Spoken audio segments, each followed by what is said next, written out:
Definitely not on IMAX either. Really? Have you seen it yet on No, IMAX? I haven't. We saw it, Nancy and I watched it on Wednesday because we want to make sure we can screen it for I them. want to see it on IMAX. It's pretty awesome.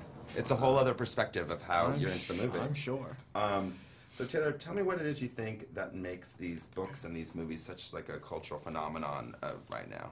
It's a good question. I think the fans would be the best people to answer that, but I think it's because anybody and everybody can relate to them. I mean, whether you're a guy or girl, any age, you can relate to these characters in the story. How do you feel your character's grown over these movies and the arc of him so far through Eclipse, which obviously there's still farther to go, but... Yeah. Jacob's grown quite a lot. In Twilight, he was his old self. He was this happy-go-lucky kid, not dealing with any problems, crushing on a girl. In New Moon, he's in his transformation stage. He's becoming this new person. He's struggling with that. And in Eclipse, he's matured quite a bit. He's come to know his new self.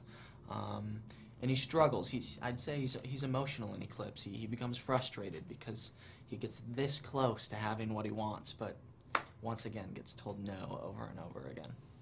What was it like doing these scenes with Kristen where you sort of in the other movie you love her, and in this movie there's this kiss, these two kisses actually? I know, there's two. First one was a little awkward because it's not fun kissing somebody when they don't want to kiss you back. It's a little weird. The second one was good. I mean, we were on top of the mountain with the beautiful background. It was like the ultimate movie kiss.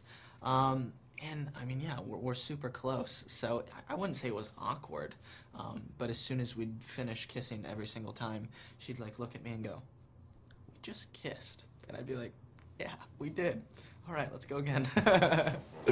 And also with their love triangle, obviously your relationship with Rob's character in this movie with Edward Cullen is very different, because Yes. I feel like up until now it's been easy to hate him, and at some point in this movie there's this moment where you sort of hate him, but you have to understand him, and vice versa. Yeah, and that moment takes place really in the tent, and that's why the tent scene's my favorite. I feel like it kind of sums up the entire movie. It's the first moment where Jacob and Edward are able to connect and say, you know what, as much as we hate each other, I kind of understand you, I kind of respect you, so let's put all of this aside and fight for Bella. But yeah, the hardest thing about hating Edward in Eclipse is I'm playing opposite Rob, and he's such a nice, friendly, funny guy. That would probably be the biggest challenge about this film, was having to hate Edward. Well, I think, interestingly, this movie actually has, the love that's universal is great, but there's something about this where two people from two different worlds really have to come together for a common goal, Yeah. which is a bigger, even universal theme in some ways. Yeah. Was that sort of, I mean, do you see that yourself within the movies and in the storytelling?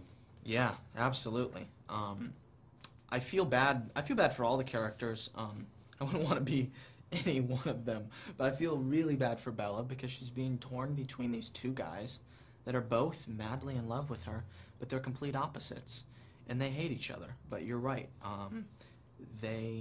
Their number one thing is to protect Bella, so they have to put all those differences aside and say, you know what, we got to do this no matter what it takes. And so I know you haven't seen the film in IMAX yet. Have you heard the soundtrack yet? I've heard the soundtrack. Oh, you have? Yes, I have, but not in the movie. Because what do you think of it? Because I think it's very interesting that these soundtracks really are keep it kind of edgier, because they go very more alternative rock, and I think some people's, if they were thinking about this, would go very poppy music based on who the original sort of fan base was. Right. Anything you think interesting about? Yeah, definitely. I mean, we're very lucky to have these musicians behind us. We always have such an incredible soundtrack, and I think it helps the movie a lot.